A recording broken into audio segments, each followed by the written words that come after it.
Hey, welcome back to the Ping Pong Flix Show. My name is Chris Wong. This is a special video interview with Sean O'Connell, the managing director of Cinema Blend. He also runs a podcast called Real Blend, and you can go ahead and check those out. I'll put those links in the description below. Now, we're going to be talking about Josstice League. We're going to be talking about Snyder Cut. We're going to be talking about that initial Justice League set visit, the All the Gods t-shirt that Zack Snyder had designed, and some maybe even encouraging words for the Snyder Cut movement. So, fair warning though, this is going to have a lot of streaming hiccups and some audio things here and there, and I'm thinking it's just because of the distance between Hawaii all to where he's located over at Charlotte, North Carolina. So I apologize for that in advance. So please bear in mind there is some issues with that. But for the most part, you can understand what we're saying. And please enjoy this special interview with Sean O'Connell. Well, everybody, welcome back to another Ping Pong Flix show. I got a very, very special guest with me. His name is Sean O'Connell from Cinema Blend. But, I'll have him introduce himself, actually. Go ahead. Hi, everyone. Yeah. Hey, how are you doing? Chris was nice enough to get in touch with me via direct message on Twitter, and I kind of threw it out there that if anybody has a specifically Snyder Cut, Josstice League, DCEU podcast that they want me to come on, I'm happy to chat about everything Snyder and everything that he has accomplished in the DCEU. Of course, everybody holding out for the extended cut or the actual cut of Justice League to get released someday. And I'm new to the bandwagon, but a very happy supporter of everything that people are doing online to back up Zack and maybe convince the studios that the idea to release that is the way to go. Awesome. Well, thank you so much, Sean, for joining me, and really happy to talk about Snyder Cut any day. I don't know if I just have tons of videos, some in my comments saying, "Can you stop talking about the Snyder Cut already?" So I'm already used to that, but I can't help it. I'm just like, I'm a big fan of what he's done so far. Understandably, not everybody's a big fan of what he's done so far, but I would still think that people who don't feel that they want to continue at least are curious to what he was trying to do and how especially Superman's arc would have ended up as, I think, right? Yeah. For sure. That's a big reason. See, I'm trying to verbalize it also, too. Like, why, after all these years, are people still holding on to this idea that there's a better version of the movie that got released, that they haven't been able to see? And I guess if you put it into the perspective of a franchise that another person deeply, deeply cares about, whether it be Star Wars fans that are looking forward to Episode 9 because they think that it's going to culminate an entire franchise that's 40 years in the making, right? Like, it has to become the end of the Skywalker saga.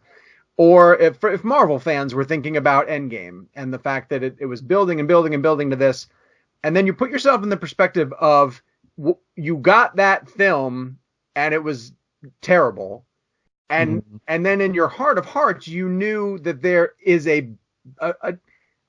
guess I can't say better just yet because we don't know, we haven't seen it. But there's a different version of the movie that you were promised, from the person who has brought you along this far. You'd want to see that, you would want to see. And the situation in Justice League is so unusual in that they changed directors midstream, and the theatrical cut sounds like it's so drastically different from what Zack had intended, that the curiosity factor alone, I can understand why you wouldn't want to extinguish that, because I am now also one of those people that desperately wants to see, from a curiosity standpoint at the very least, what is the version of the movie, because the one we got is not good, and you can see how it was bandaged and duct taped, repaired in a short amount of time to try to get something into theaters in time for November 2017, and it's just they were bad decisions made. And I also love the fact that Zack himself continuously fans the flames of putting out new photographs or concept art or something that just keeps saying, yeah, there was a lot more, and we shot a lot of it too, and you're not wrong in saying that that there's a version that you want to see, and it exists. So. Oh, right. So did you so I kind of admit that when I came out of the theaters, that first Justice League, Josstice League movie that came out, because of my friends actually don't care for Man of Steel BVS as well. Right. So when it came out, they're actually, well, that was different. I kind of liked what they're kind of doing with that, although they all noticed the mustache gate stuff as well. Whew. So I mean, I gotta admit, my first video review, and I left it up because I actually kind of praised that one a little bit because I was on an energy high with my friends, and they were liking what I like. They're not berating me. They're not arguing with me. It's kind of cool. But then as the weeks go by, you find out little by little that how much was changed and things like that. You're kind of like, and you can start. I can't keep watching it over. Just think, I wish they would left that in, or I wish they would have just not do that or did this and stuff like that. Sure. So it really did. Did you have that same effect, or did you come out initially liking the movie or not liking the movie? Well, here's the thing. When Yeah, Zack stepped away from Justice League and yeah. they replaced him with Joss, Mhm. I love the first Avengers movie. Mhm. I don't love Age of Ultron, and I know that Joss was burned out when he was doing Age of Ultron. Like the Mhm. production schedule was intense, and he had the pressure of having to follow that up. But I still believed in him as a filmmaker. I love Cabin in the Woods. I'm a huge Buffy fan. I believe in Joss Whedon. I think he's a good storyteller. Mhm. So when they hired him to replace Zack, I thought, okay, you very clearly want to shift gears to a different tone Mhm. because they're not the same filmmaker in the very least, And if you hire Zack Snyder to do a Justice League movie and you independently hire Joss Whedon to do a Justice League movie, those two things could both be excellent, but they're going to be very different. And Ah. if you ask one to repair what the other was doing, whether it be say Joss had started it and Zack had to finish it, it would still not work. Their voices Right. are just not the same. Right. So when they hired him, I thought, well, this is really interesting from this perspective. Here's a guy who has experience. One of the very few filmmakers you could point to in Hollywood and say, at least that guy has experience in working with a superhero ensemble film, right? Mhm. He's proven before that he can juggle a lot of different personalities and stick the landing. I will defend the first Avengers movie. Mhm. And so maybe he came at them with some ideas and said, and I said this to myself. I might have said it out loud also. When he got hired, I thought, there's no way that Joss would have taken this job, a thankless job, Mhm. because he's either going to get ripped apart for Mhm. delivering a bad movie, or he'll ride off like a savior on a white horse kind of thing. Right. I said, there's no way he took this job unless he saw what they had, saw whatever existing footage that they had, and thought to himself, "Oh yeah, I can fix this, or I can deliver something that the fans are really gonna like." I Mhm. believed that he at least saw what existed and thought, "Yeah, I can work with this."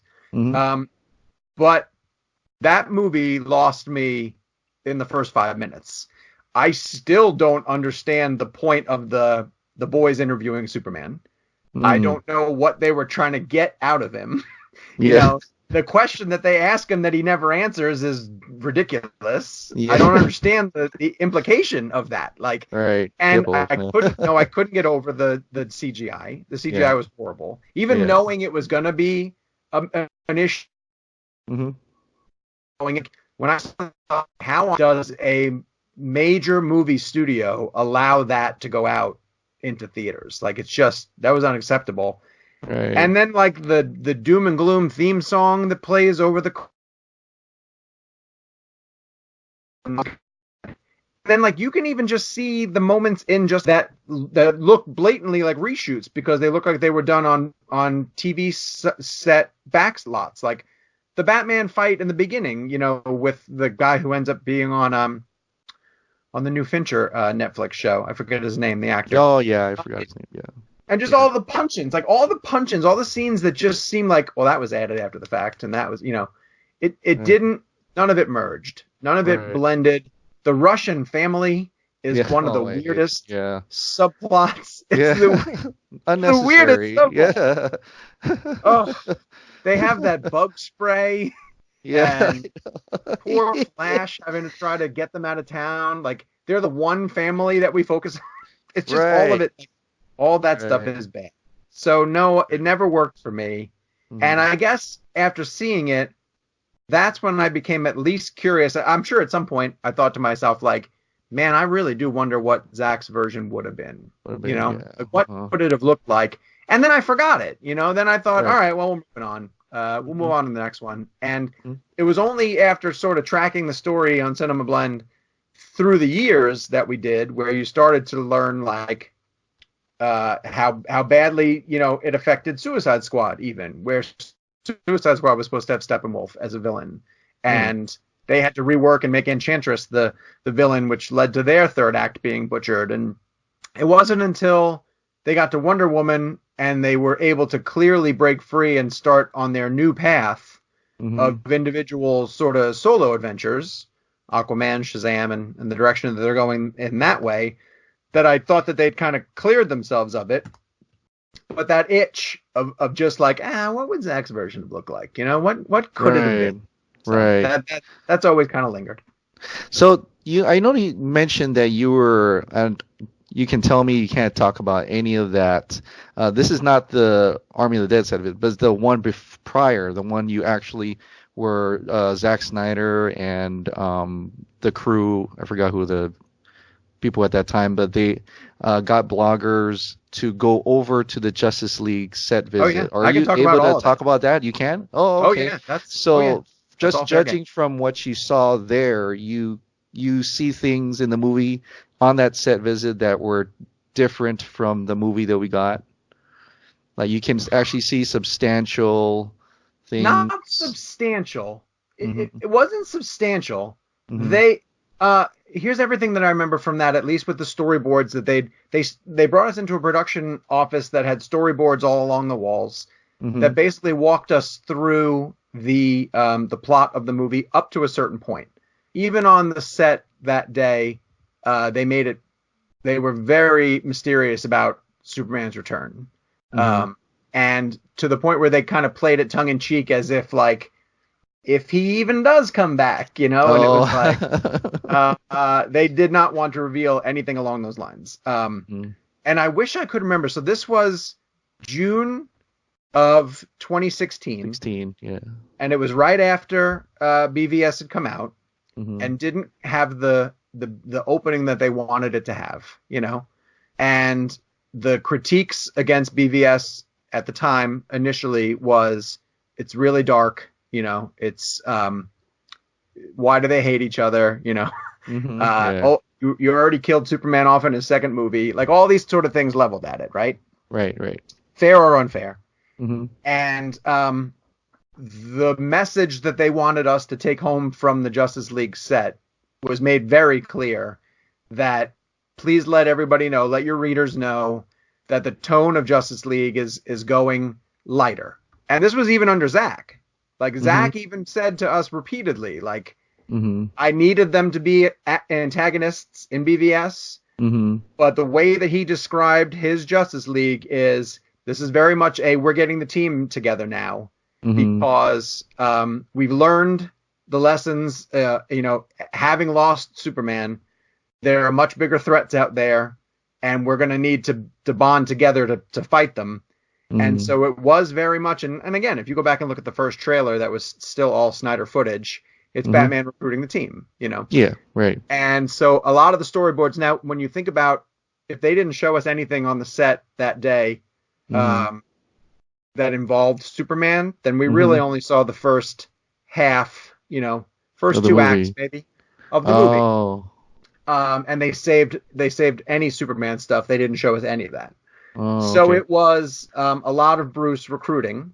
it was a lot of mother box explanation. Mm-hmm. So yes, we saw like, there was one in Atlantis. There was one that the Amazons had, and then there was going to be one on Earth, and Mm-hmm.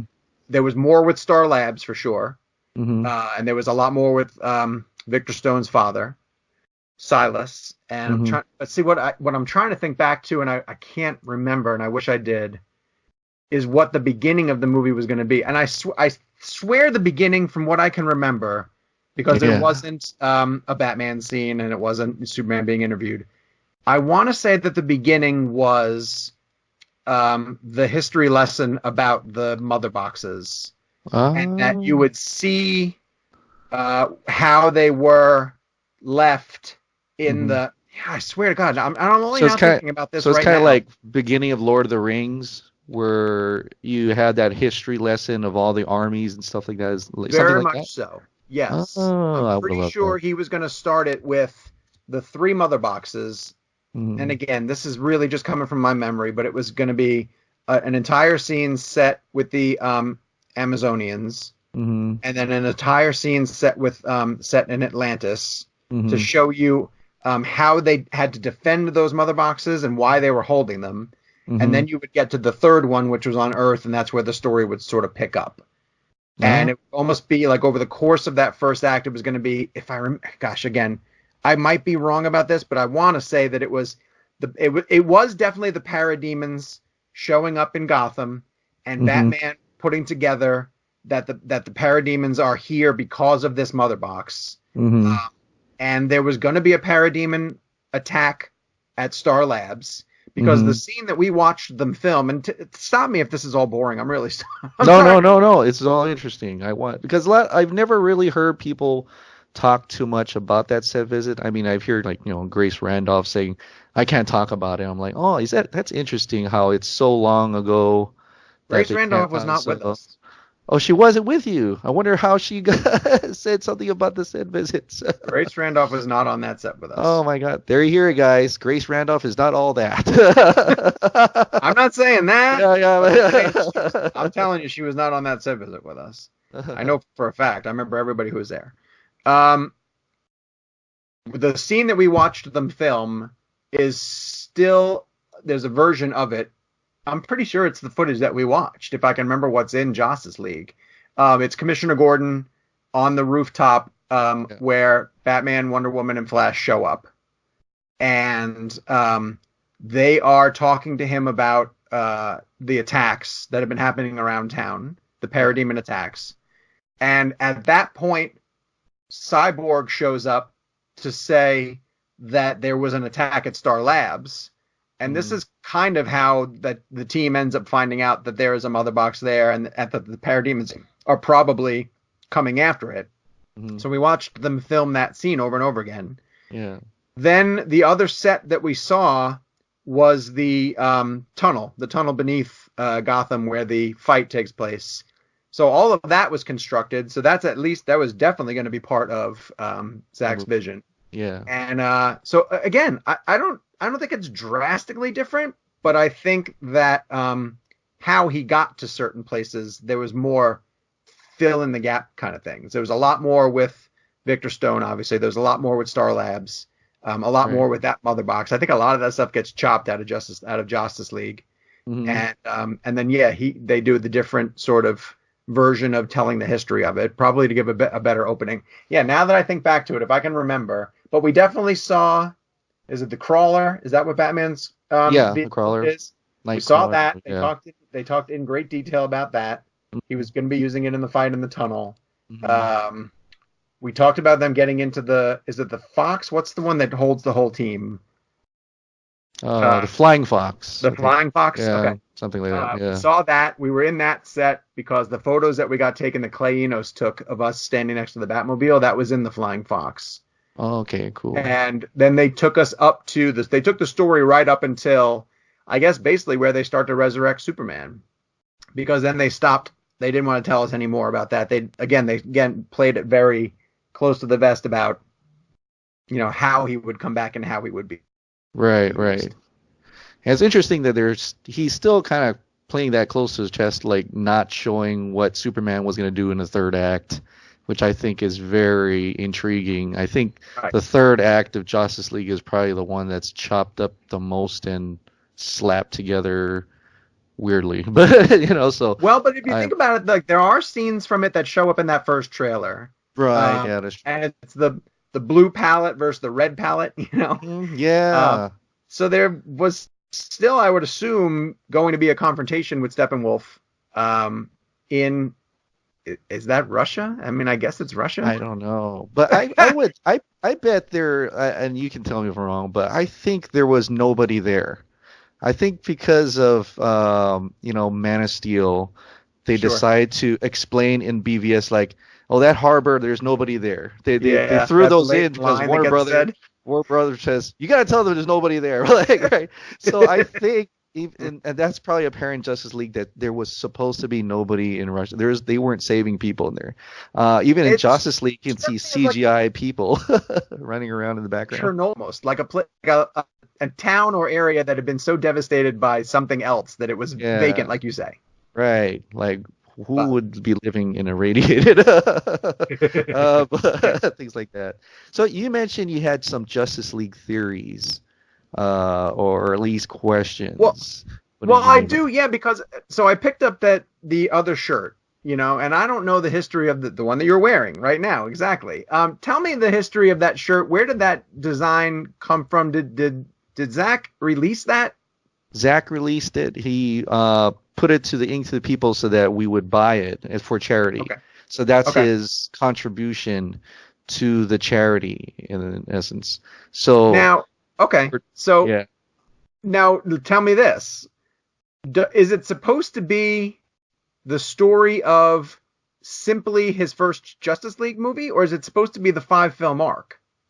we think it's the 5-film arc because Oh, towards interesting. the end you see the baby, and he did Right. kind of reveal that they were supposed to have a kid. Clark and Lois has a kid. They named him Okay. Bruce, and the one on the way on the bottom. And I wish I had another shirt so I can show this. I'm but, looking at the logo. but I've got it pulled yeah, up on my so screen. oh yeah, Yeah. okay, cool. So Batman's Sacrifice, which he revealed at the SnyderCon, we call it SnyderCon, but it's not, Art Center. Right. So In that Pasadena. eventually would happen with Darkseid. You see Darkseid symbol and things like that. There's a lot of different interpretations. I think Film Exiles put up an article that had one of the better interpretations of this whole thing, and it has that I forgot what you call it. It's like a diagram of the life diagram or something. Right. I picked up a And lot of clues from their write-up of it. yeah, so and I kind of know they actually do communicate with Zach sometimes here and there. Okay. I mean, so they've gotten that dark side revealed from him as well. So I kind of tend to trust what they say. But yeah, There's it's still a lot of things that confuse me about it. Like there's still a lot of clearly, yeah, okay, so Superman is clearly at the top. right, I like their idea that it's almost a power structure. It's Superman being the most powerful. It's the metahumans beneath him, both right, Diana and then Arthur. Then you have Flash and Cyborg, and you'd end with the human, Bruce Wayne. That makes sense to me. yeah, Even the symbols in between, obviously you see Aquaman, a symbol that signifies Aquaman, a signal that signifies Wonder Woman. hmm To me, the middle, the two pillars, and I kind of ignore the things at the top, but I like the translation of them, it being a sun and a moon, a light and dark kind of thing. I yeah, like the two crescent moons inside of the cog. That's interesting. I right, like the idea that the cog signifies technology, which could be a cyborg type reference. right. The main pillars to me signify Kansas and Metropolis. That's the first thing that came to mind when I saw them. Oh I yeah, view those as the two defining characteristics of Clark Kent, Superman, basically. yeah, His upbringing and where he'd eventually be. And then what do you have between him then, of course, is a planet. It could be the Daily Planet. It could just be the fact that he's the savior of the whole planet, the protector of it. right. Some even Cortland, say it's like the Earth is turning into apocalypse. yeah, that's Yeah, true. so I that mean, could be something. Yeah, I see that. I like the hourglass and the sickle is very much for Flash being able to control time, or Yeah. travel through time at the very least using the Speed Force. Right. And the death, that I guess that gets into if he was eventually going to use Flashpoint, or if Flashpoint was going to be a launching pad for some Flash stories, or if he was going to go back through time to. Wasn't he supposed to go back through time and prevent Lois from dying? Yeah, so I guess in preventing Lois from dying, I guess Batman sacrifices himself instead, which Okay. could be the thing. And I like that the hourglass here with the death scythe. Right. It's like a message of death to Batman during the Right. nightmare scene. So that's how other people interpret it as well. And of course, the W on the casket is so clearly Wayne. Yeah. Has to be. I mean, Yeah. the minute you see that, you know that it's got to stand for Bruce Wayne. Wayne. Right. Yeah. Right. And you Like, see what else could it Batman, be? the sperm. Yeah, the sperm. Well, it's very blatant. Like, yeah, there's a kid there. But So, things I don't get, things that still confuse me, is Onward and Inward. I don't necessarily know the significance of them. yeah. And why they are placed where they are, which is clearly has to be significant of something. Mm-hmm. The broken chain link is an interesting, what could that signify? Right. Because the two prisms, the black and the white and the clear prisms, I mean, seem to be they could either be mother boxes, or they could just be something to do with Cyborg. They talked about Cyborg a bit. Like, this is, like you said, technology on one side, and DNA string is like for metahumans. Okay. And so I guess you can kind of, because, now we know Aquaman has some technology, especially Atlantis and things like that. So I guess that could kind of coincide with Cyborg, Flash and Wonder Woman. It's very interesting. That's all. I mean, there's so many different interpretations. There was that one video, I don't know if you've seen it. It's like a religious video or something, and it's something you almost looks like you're watching a PBS show, and I can send you a link to that. And it's just this woman going over the religious aspects, and she was really praising the work of this. And I'm like, wow, I didn't see it that way. We're looking through the comic book lens, and they're looking at through a religious lens. And I'm like, wow, that's very, very cool to see. Well, and I think you can do that with Superman. Well. Yeah, you can do that with the Superman story much. And I think Zach did sort of tap into the Christ imagery of Superman for sure. And so this is, not to come back to it, but this is exactly why the Snyder Cut version of Justice League. And I want to say this, and then I want to ask you a question. Okay. To not see the next evolution of where he would have taken what to me is the most interesting character in the league, and that's Superman.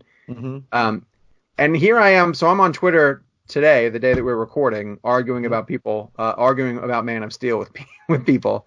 Oh no. But it goes to show the type of passion that people still have for Zach's interpretation of Clark Kent and Superman. He made some drastic changes with Superman, and didn't, I don't think, get a chance to explore them properly in BVS, because he was almost saddled with, yes, you get to make a traditional Superman sequel, but you also have to now introduce Batman, to a smaller extent introduce Wonder Woman, and use this as a launch pad for your next movie is going to be Justice League. Not to ever make the DC Marvel comparison, but Marvel got 5 movies, I think, before they got to their team up film, which allowed them to lay a little bit more ground. It would almost be like if Man of Steel was Iron Man, BVS should have been like a Captain America First Avenger or the first Thor to let Batman get his own time. And then there should have been a Man of Steel 2. I'm not saying should have, but like Superman almost should have had 2 solo movies before that you got to. It would almost be like if you went along the Marvel route, Wonder Woman would have had her own movie before they got to a Justice League film. You know, they would have been Right. fully developed characters, but instead, Superman, who comes into the universe in Man of Steel with some again like really interesting choices, he doesn't get the time to truly develop as a character in BVS because there's so many other things that Zack has to juggle. And then we don't get what Zack's vision would have been for him in Justice League, which really could have not even just tied up a bunch of things, but I think led to other things. It led to other storylines that we could have explored in other films, since we know we had the 5-film arc. So let me ask you this question, because this came up on the podcast that I did with the Nerd Queens, and I really want to know this from you. If you do finally, when you do, I'm not going to say if, I'm going to say when. When you finally do get to see the Snyder Cut, because I believe in my heart that somehow it's going to come out someday. Will you be frustrated knowing that it's probably going to set up, the next film that Zack planned to make, and now we'll not see that? Is it going to be satisfactory, but also a little bit frustrating? Yeah, absolutely. That's what I think about too.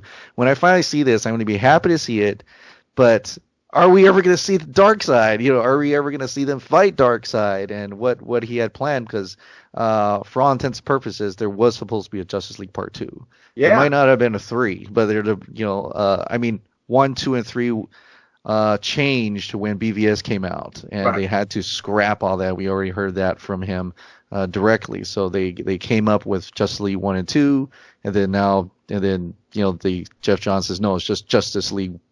That's it. There's no Part 1, so maybe there's no Part 2 at the same time. But and just knowing that what we're gonna get is still a compromised vision. Like, it's still gonna be a compromised vision, but I still think it ends on a happy note, because we do see scenes behind the scenes of Zack actually showing that Superman takes off his shirt. He does the run through the alley. So Zack did shoot that. That was his Superman. So that's how he ended up with that in that movie. I do love that ending. So that's okay. So that's how that's supposed. So there is a chance that we might not be like, oh, I wish I know what happened, because he may have changed the ending to the point where it's just one movie. Gotcha. And never did the Part 2. But gotcha. I am still, even with that, like, even now, knowing that may come out, I still like, I wish I had that 1, 2, 3, because I want to see the nightmare future, and I totally dug that Mad Max-ish version of that. Yep. So I really wanted to see that. So I guess to answer your question, yeah, I would be disappointed. I was always borderline fascinated by. I thought they almost painted themselves into a little bit of a corner by starting with the older Bruce Wayne. Like, how many more movies could you have made with Bruce being a 20-year veteran of crime fighting in Gotham? So I was always curious to see how they were going to resolve that organically. To me, I think what happened, and it kind of more revealing when you were at you heard from the SnyderCon, the Art Center presentation, that it was two ideas thinking. His idea was, like Christopher Nolan, I'm just going to end it on 3 or 4, or this is just a contained story. I never thought about expanding universe. Well, the studio had the opposite in mind, because they're the ones looking at Marvel and they're like, we want to do what that do, but we already got Man of Steel and we already got BVS. Well, let's just hurry it up. Instead of rebooting the whole thing, we already hired Zack Snyder and everything. Let's just not to make it look like we're a weak studio and not able to do that. So they tried to change what's already there. And I wish they would have just, Zack, you do your own movie. Maybe on this side we can have, Jeff Johns start up a new one or something. And we'll just call this one the Snyder contained story. So it's kind of like their own DC Black Label at that time. Right. But I think it's just two separate ways of thinking, and it clashed. So he had in mind a certain type of arc, and the studio wanted to start a universe. Right. And so it didn't. And then ultimately that's why Justice League happened. Because Jeff Johns in his comics is all about rebirth. He's constantly trying to reboot versions of their characters, and that works on the page. What's on the it's much page, harder to yeah. do in a movie form. So, but the other character who I think suffers the most, and we've basically said this, is Henry Cavill Superman. Like I feel the most bad for him because it's not what he signed up for.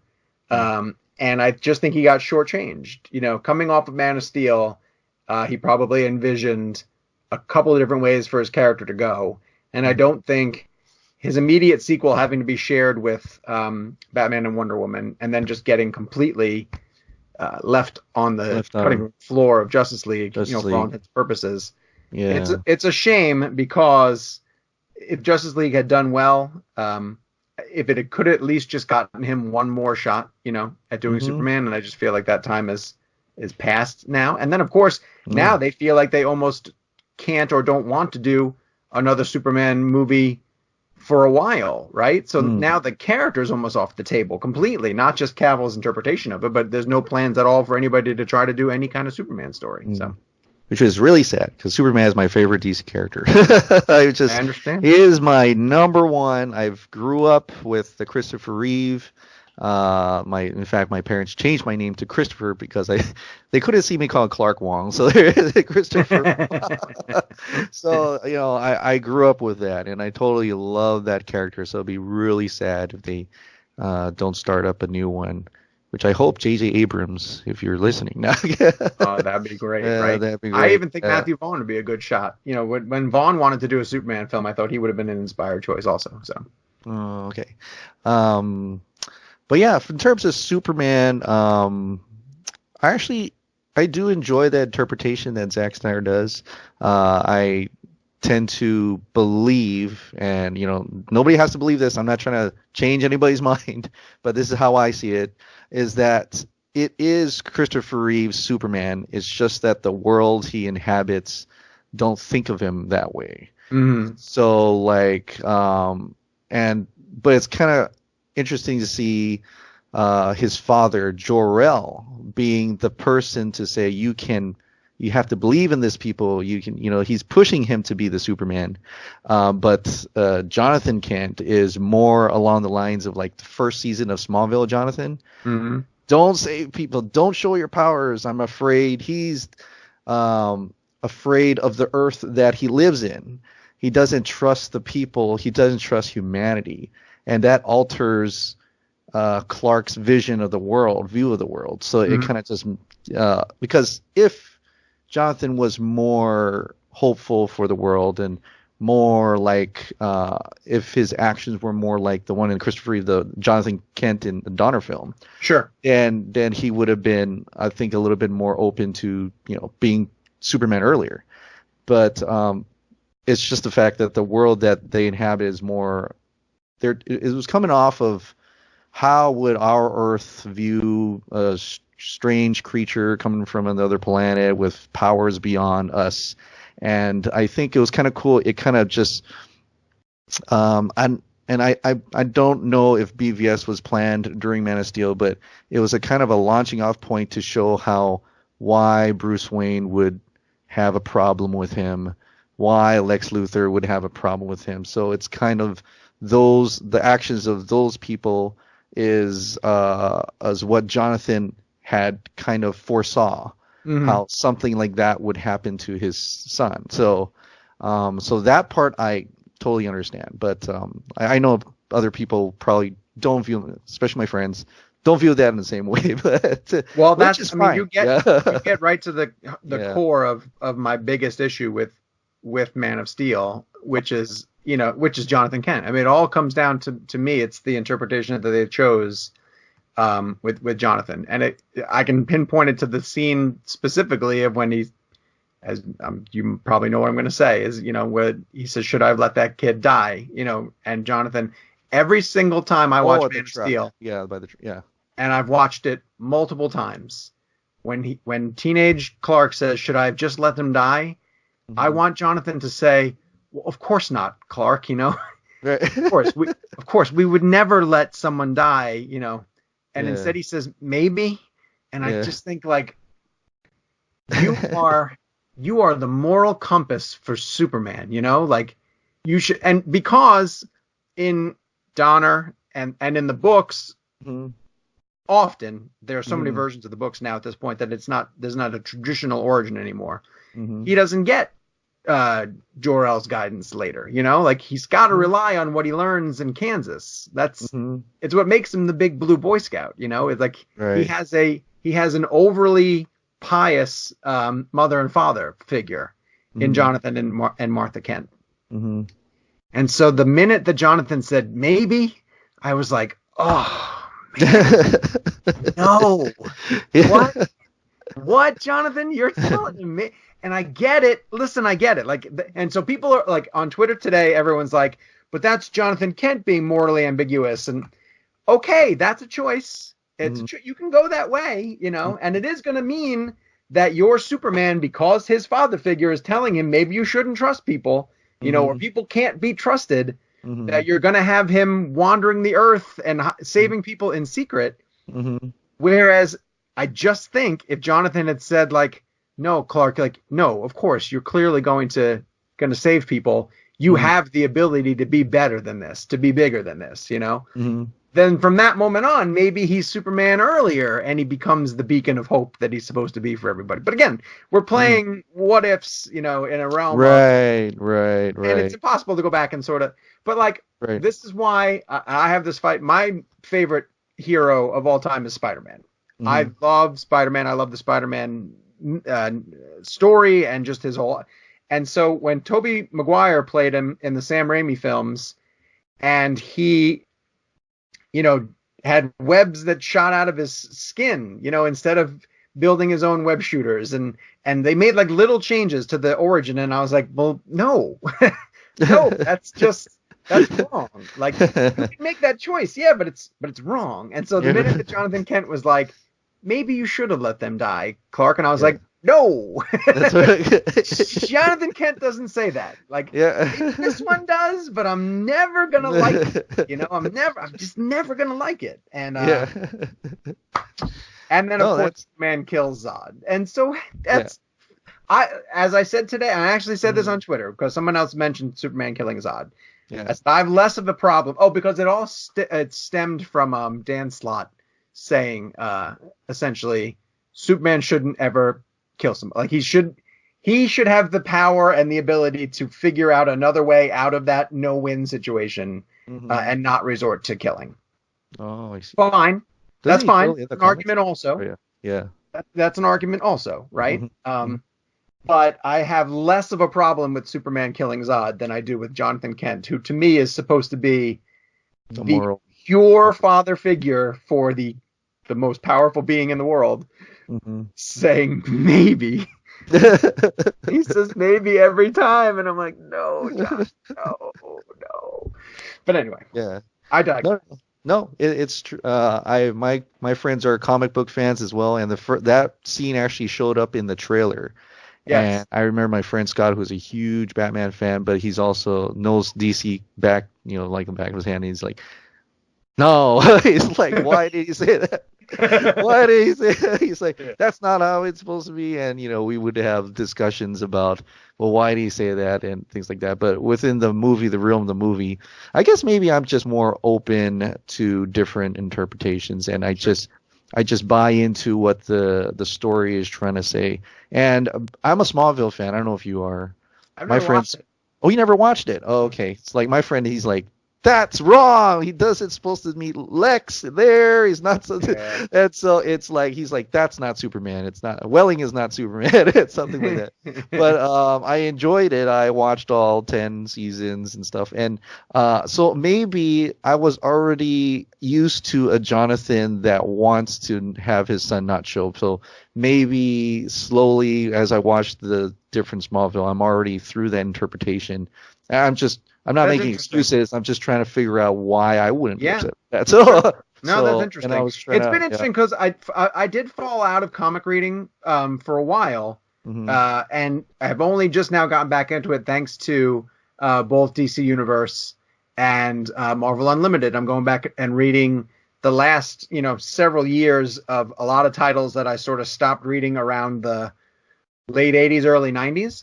Oh, like the omnibuses? Yeah. And it's been really interesting to see choices made in the movies reflected in other things that storytellers have told in recent comics, right? Right. That I've seen certain things done and I was like, boy, that's really different. I wonder where they, and then I'll read it in the books and I'm like, oh, I get it. You guys pulled it from the more recent Recent comics. comics, yeah, Yeah, like yeah. it's Which is more, fine. Again, it's yeah, fine. right, Yeah. right, As right. long as I like to say that as long as you can sort of justify it on screen, I'm okay with a change like that, Hmm. But and we never, again, this speaks to the release of the Snyder Cut. We never saw where Zach wanted to go with it, so I don't Right, necessarily know 100% what his end right. game would have been, what his goal would have been. I mean, there's that rumor that Jonathan Kent shows up. That's where he's in the field, and Okay. before he turns around to see Lois, he was talking to Jonathan, and that Jonathan he talks to him about he finally being something. So I was like, ooh, that would have been great to see Oh, that because you see Jonathan in BVS, and it's kind of in the middle of the road where you know about choices of and living with the choices you've right. made, and then so it would have been great. I wonder if in the Snyder Cut you see Jonathan, he sees Jonathan, talks to him, and that's where you get Jonathan says it's time for you to be that hero. Oh, And that would have been pretty awesome to see that that full would have circle. been You know what I mean? amazing. Yeah. And And the they're on the imagery of campfire. Costner in a cornfield is just Yes. Field of Dreams. It's Dreams. everything. Yes. Yes. So I mean, why? If that actually happened, I don't know. But I guess one of the biggest things, like, what did Clark say in that field that made them want to change it to what it is now? Like, Yeah. Don't they talk what? about how he smells good or something like that?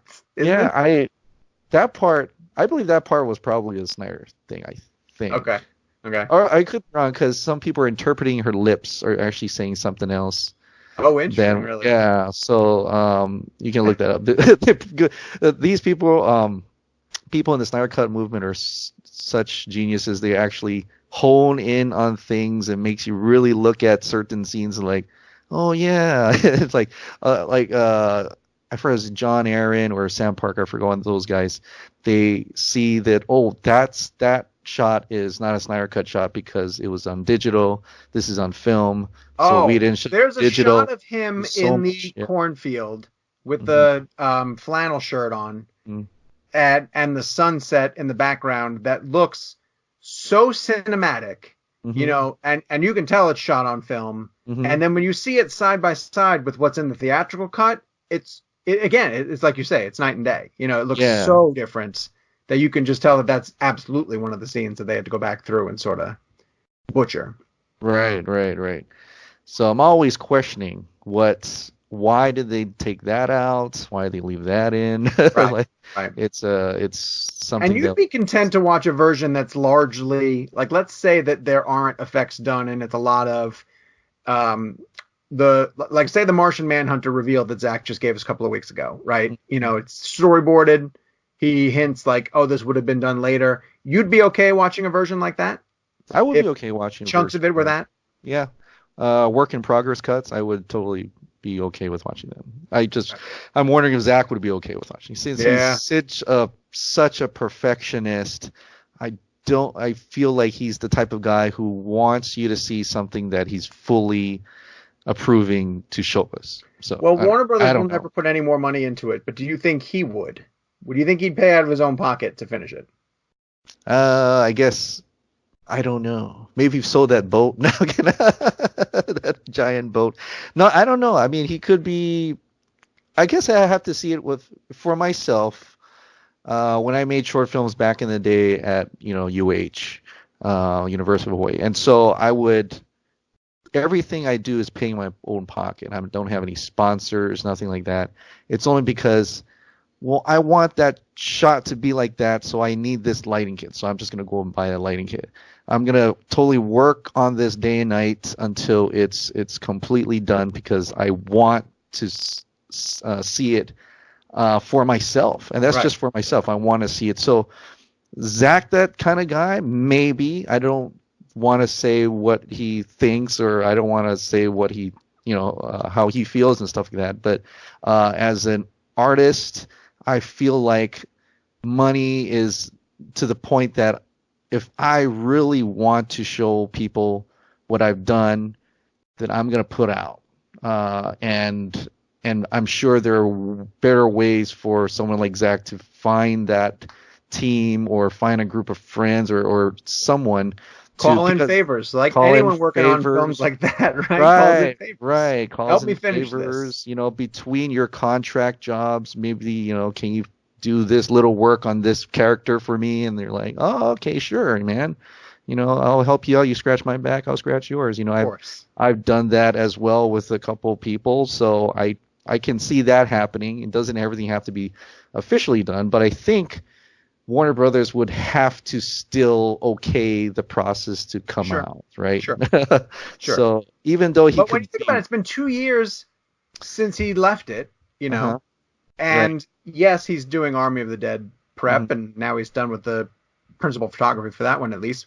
But right. why wouldn't he be at home kind of tinkering with it? Tinkering with it. I mean, I said the same thing. Some people disagree with me, but I just don't I think the way that feel it like ended for him, I can't see him stopping working on it. I would work on it. right, especially the amount he's fanning the flames as he will. It's almost like Right. you can tell he's not giving up on it. If he had Right. wants it done, I don't even talk about it anymore. He wouldn't be posting pics. He wouldn't be doing things that I don't think. I believe that also. And I Yeah. do want to make it very clear too. I know that I've said some things too where I know I learned a few things at the Army of the Dead set visit. I am very cautious about what I can and can't say, and I can tell you that anything that we've discussed today doesn't touch on any of that stuff right now. So Good. Okay. Thank you. So, but I'm glad you were able to come and talk. I know we're going into the hour mark, thank you but for having me. yeah. Thank Is there anything you can say that would kind of give us a reason to keep on going? Do Yes, I can say you this. think it's working? I think that his post on Vero following the New York Comic-Con billboard Mm-hmm. showed to me as an outside observer how much he appreciates and acknowledges the passion that the movement is showing. And I think as someone who's observing it, if I were part of this movement and you guys were doing all of this work at San Diego Comic-Con, I know that Mick, the guy in Ireland who did the Man of Steel showing, and all of these things for the fundraising efforts to raise money for, I keep getting the ASFP. What's AFSP, American Foundation of Suicide Prevention. Yep.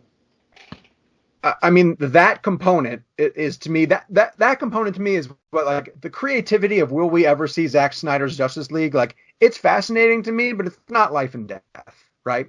Mm-hmm. If we never see it, nothing's going to change. It's fun to talk about. It would be fantastic to be able to see it. Mm-hmm. I'm a bit of a so these movies back there. Do I want the real Justice League back there? Of course I do. But it's not changing anyone. It's not necessarily changing anyone's lives. But the fundraising efforts that are part of the Snyder movement, Mm-hmm.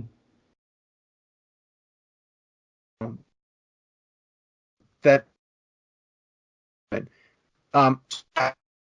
they had, because I just believe that every little bit that raises awareness for something as important as that's fantastic.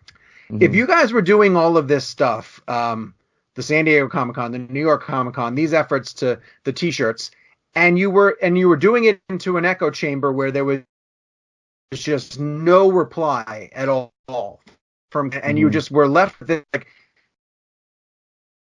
does he care whether it comes out or not, or has he completely moved on? Then that would be discouraging as someone who's part of a movement. But to hear back from him, and not just once but multiple times, of just like, thank you for what you're doing. This means a lot. Yeah. Mm-hmm. That, and I've said this multiple times, I truly believe this. If he wanted you guys to stop, he could say it tomorrow. He could say, and I said this on the Nerd Queens podcast, he has the ability to come out and say, guys, if you believe that there's a cut, there isn't. It's it's not anywhere close to being able to where I could ever show it to anybody. I'm really sorry. You know, I know you guys would love to see it, but it's just not there. Right. The opposite. Every chance he gets, you know, he'll at Pasadena when he says there's a cut. There's a few of them, you know. Yeah. He has the ability to stop this train anytime he wants to, and he never does. He pushes the lever a little bit further as if to say, go faster. Yeah. Keep going. You're doing it. And You're so doing it. Right. Until he changes that approach.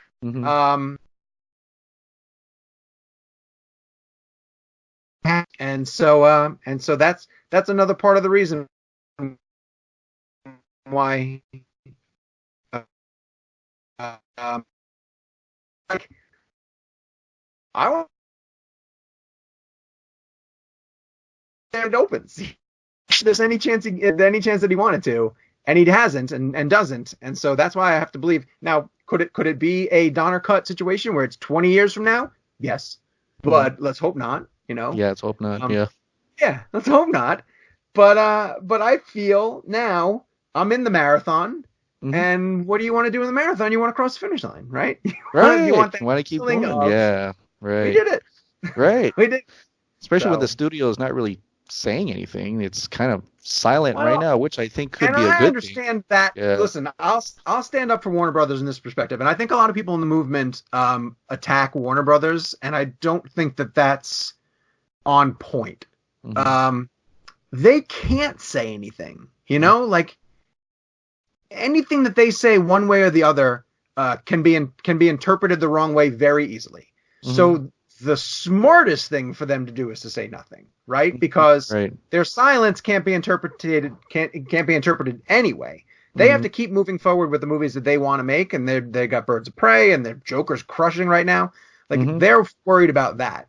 Right. They may still, you know, have Snyder Cut on their radar at the very least. And personally, and this is really just coming from me, I know nothing about this. I've never heard a studio never want to make money. Yeah. They money exist to make money. So it doesn't make, and Kevin Smith said this on our podcast. I do a podcast for Cinema Blend called Real Blend, and Kevin Smith was a guest, and he said, like you just said, it's money on the table. Like, why would you not release it? Why release it? So, yeah. So, I think when you go after Warner Brothers and you critique them for, like, most of the people who made the decisions to change gears away from Zach's vision, they're gone. They've also, well, not all, but most have moved on. And if you step back and take a look at it, of why they made that decision, it made sense to me in the moment at the time, because BVS did not do as well as they thought it was going to do. You know, like it didn't financially. I'm just saying box office wise, they hyped that machine for 18 months. And they believed that putting the two of those characters together on screen for the first time should have been $1 billion automatic. And when it didn't, and they watched Iron Man 3 make $1 billion, you know, with the one guy, Mandarin, the villain, I guarantee they looked across the street and thought, how are they hitting $1 billion and we put Batman and Superman together in one movie and we can't get. And so who's going to take the blame for that but Zach? I mean, he's going to take the blame for that. And so they have to then look at Justice League and say, in the moment, whether it was the right decision or not, and I think now, in hindsight, we realize it wasn't. But in the moment, they realized, oh, man, we got a lot of eggs in this guy's basket. And his last one, BVS, didn't do what we wanted it to do. Again, fair or not, I do understand their decision from that perspective. As a company. I just think, well, because, the bottom line is money. But because the bottom line is money, I don't understand why they wouldn't at least now say, even if you just put it on a DVD, you know, okay, fine. We're going to press it to DVD, and fans who want it can get it. Right. Or in this world of streaming, there's no overhead. You're not creating a disc. Just put it out on HBO Max. You know, I don't know. I know, and You know. because of that, because of all of these new platforms that are opening every month basically, and a year ago we didn't know about HBO Max or Disney Plus or any of these things, and we knew they were coming, but now that they're really becoming available at our fingertips, it feels like sooner rather than later they'll come up with some method to say, because it's a publicity win for them too, right? It's a publicity win for them to come out and say, you guys were right. And we did Zach wrong at the time. Doesn't matter what our motivations were, and he's been vocal and you've all been vocal, and here you go. It's on HBO Max, or it's available somehow. Right. Those are one of those things that to me just make too much sense. Yeah. And that doesn't mean it's going to happen. Right. Because obvious decisions have been overlooked in Hollywood for decades. Yeah, right. But it feels to me that there are enough factors in play that everyone just sort of comes back up to the table and be like, wait, how much money can we make off of this again? Right. All right, I agree. I mean, optimistic. That's why, like, with the changing of the guard for the most part, that actually makes it a lot better for the Snyder Cut. I mean, if it was still the same regime, if Josstice League actually made a lot of money, high praised, then okay, we'll probably never see that. But the situation is different, and that was okay. We saw that one. Well, let's see how much this is better. But at the same time, like you said, I think if we get the Snyder Cut, there will be people that will probably want him back or something. But I think for the most part, I think it would actually kind of calm it down a bit. Well, and people may get excited for the next films. I don't know. Stranger things have happened. James Gunn was fired from Guardians of the Galaxy 3. Right. He was never coming back. Insensitive jokes. Can't work with Disney. Right. Some time passed and he came back. Mm-hmm. We love that olive branch. Weird things happen all the time, Right. And if Snyder Cut comes out and if the general consensus is, holy shit, you guys should have done this from the get-go, who's to say 5 years from now Zach doesn't come back around and do another Justice League movie? Who's to say? Who's to say? Yeah. I've seen much weirder things happen. Yeah. Arnold Schwarzenegger and Linda Hamilton are in another Terminator movie. Coming out soon. That's true. Never say never. Yeah. Listen, that's true. Hollywood loves familiarity. They'll just keep bringing back things that we love from the past. And again, Zach has sent every indication to you guys publicly on Vero, on social media, and recording a message for Mick's Man of Steel thing, he could very easily just wash his hands. Nope. Yeah. Guys, I'm sorry. I'm out. I've moved on to things. Right. The fact that he doesn't says to me that he supports this. This. Awesome. That's great to hear. Okay. All right. Well, thank you so much. Thank you so much, Sean, for coming on and talking Justice League with us. It was a pleasure, man. I really appreciate it. Yeah. Awesome. Well, all right, guys. Well, thank you so much, guys, for subscribing. Thank you so much, guys, for watching. This is Sean O'Connell from Cinema Blend. Where can we find you? At Sean_O'Connell. It's SeanOconnell on Twitter. I want to plug the Real Blend podcast. I do it with Kevin McCarthy and Jake Hamilton. We do a weekly podcast where we talk all things movies. I never really get to go in depth into subjects like this on that show. We cover a wide range of stuff, and we often do interviews. But if you want to check us out, Real Blend, REELBLEND. It's a Cinema Blend podcast. Awesome. And I'll put that in my description for anybody who wants to check that out as well. Please go and follow Sean O'Connell. All right. I hope those are encouraging for you to continue on with the Snyder Cut movement. I love his optimism that it will eventually get released as well. I also believe it will eventually get released as well. And I want to once again thank you so much, Sean, for coming on to my show and speaking about the Justice League whenever and wherever and however you can. And I look forward to our next interview. But in the meantime, thank you guys so much for subscribing. Thank you so much for watching this special interview, and I'll see you next time.